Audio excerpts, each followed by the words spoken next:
zvinoitwa rutendo chitsike. Ndogara muDurban. Ndakakokwa nemwe shamwari yangu nzande kuchechi kune wakauya kunobatsira kuti ande mubwendo kuchechi kwedu. Saka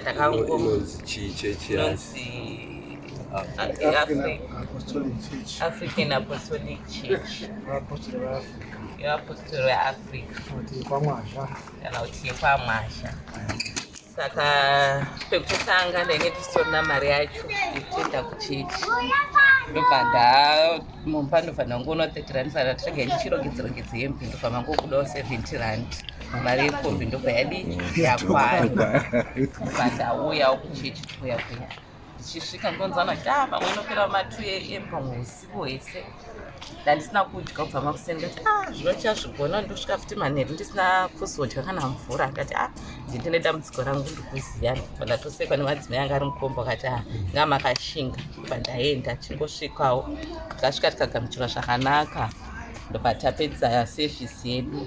Ndobva ndazoenda pane vanga vakunamatirwa nepakataurawo nedambudziko ramaiwana rokuti raiwa rii. Ndobva ndaenda pane vanga vakunamatirwa chirwara. Ndobva ndakasvika ndikabatsirwa. Ndobva vandibvunza kuti muri kurwara nei. Ndikati ndine dambudziko rekusadya. Ndane makore handizivi kuti makore mangani. Ndikatonyepa ndikati ndobva ndane makore akati wandei ndairarama. Ndiri munhu wekuti mvura chaiyo ndandisikatongomwi. Asi pamwe kutoti drink ndora ndinotongomwa pano neapa. Toshanda ndosvika sadza kana kutoti ndaipedza kana katika 1 pamwedzi. Ndatongodyawo zvezvo kutoti asi kana ndamwa mapirisi ndobva ndaitonyasa kuti ndadya. Ndikasangomamwa totoita futi mazuva ndisingadyi. Saka nezuva ndanamatirwa. Ndobva vatonamata pavapedza ndobva ndaenda kumba. For the first time ndakasvika kwanga kuma11 pandakasiyiwa. Ndobva ndasvika ndikatobika riri sadza chero. Totanga kuti hani kubika kwakudya sadza riri. Makuseni totera kwandimadya sadza iri. Zvekurwara kwamaisiita mukamboridza handina chandakatombodza. Ndakatoita zvitori nomoto ndikadya sadza ndambodyawo sadza ndaipapa nzara ndikutoedza. Ukatobikirwa ungatodya. Munopiwa sadza ndinotenda Mwari Pauro Mwazha andiyambutsa. Mwari waPauro Mwazha weAfrica asawira wakandipukawo tibatirane pamwe vanchimbodzidzawo tichidaro dzidzawo.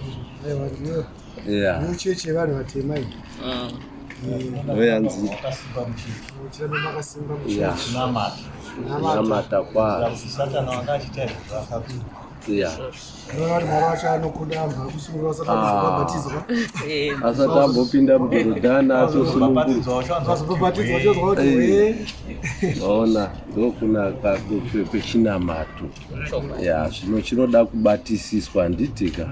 Uye nekuchengeta zvamuchadzidziswa nokurayirwa navatungamiri. Mochengetedza izvozvo. Mwari utotibatsira muchienda mberi muchifadziswa nani naMwari wacho. Kana mukaona zvemwa nematambudziko vaudzei kuti vasikana handei ndakabatsirwa. Vaudzei.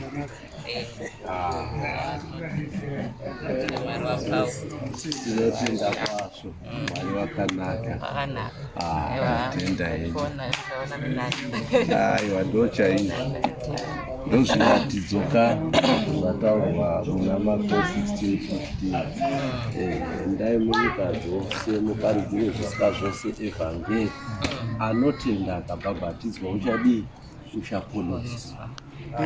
Iye naye bhishopu kana munhu achirarama asingadyi asinganwe mvura urarama nemapirizi unotondoona chirendo kusimba utanosimbisa kamapirizi akatondoona chishamisa. Iye Mwari akasika munhu kuti adye anwe mvura nekuti mwiri unodaro ropa rinoda mvura. Zvikashota izvozvo nyama inotandora. anomaona dzimwe nguva kutoitira hasha munhu asina hasha.